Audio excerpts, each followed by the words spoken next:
PhD विद्यार्थ्यांच्या संदर्भामध्ये एक वक्तव्य केले म्हणत आहेत की एका कुटुंबामध्ये 5-5 विद्यार्थी हे एकाच कुटुंबातील फेलोशिपसाठी ह्यांनी PhD करत आहेत असं वक्तव्य बोललेले आहे। आणि मागच्या 2023 मध्ये सुद्धा त्यांनी PhDच्या विद्यार्थ्यांसंदर्भातच त्यांनी एक असं वक्तव्य केलं की त्यांनी म्हणत होते PhD करून तुम्ही काय दिवे लावणार आहात का।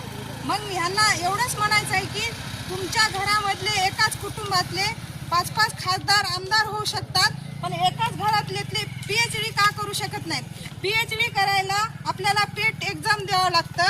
PhD करण्यासाठी किती प्रोसेस आहे ते फक्त PhDच्या विद्यार्थ्यांना माहीत आहे। आता हे सरकार आल्यापासून जिल्हा परिषद शाळा ह्या 65,000 शाळा ह्यांनी बंद केलेल्या आहेत। आता ही शासनाने निर्णय घेतला आहे 500-600 शाळा जिल्हा परिषदच्या ह्या बंद करणार म्हणून। मग गोरगरीब विद्यार्थी कुठे शिकायचं?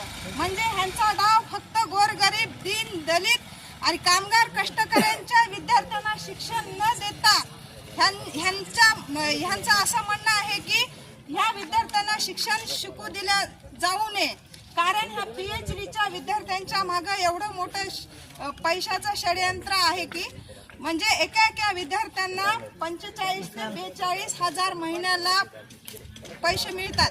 त्यासाठी ह्यांचा डाव ह्या अजित पवारांवर आहे, कारण याच्या मागे ह्यांना घोटाळा करता येत नाही। त्यांना प्रत्येक वेळेस 200 विद्यार्थ्यांची यादी काढून देतात। आता 2022चे स्टुडंट हे 764 विद्यार्थी होते फेलोशिपला, तर त्यांनी त्यांच्यामधून फक्त 200 विद्यार्थ्यांनाच फेलोशिप द्यावा असा निर्णय घेतला होता।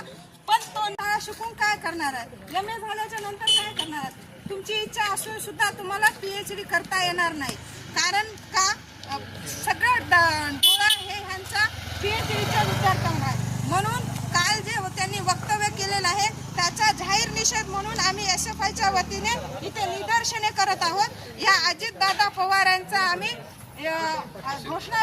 घोषणाबाजी करून आम्ही इथे जाहीर निषेध करतो। इन्कलाब जिंदाबाद।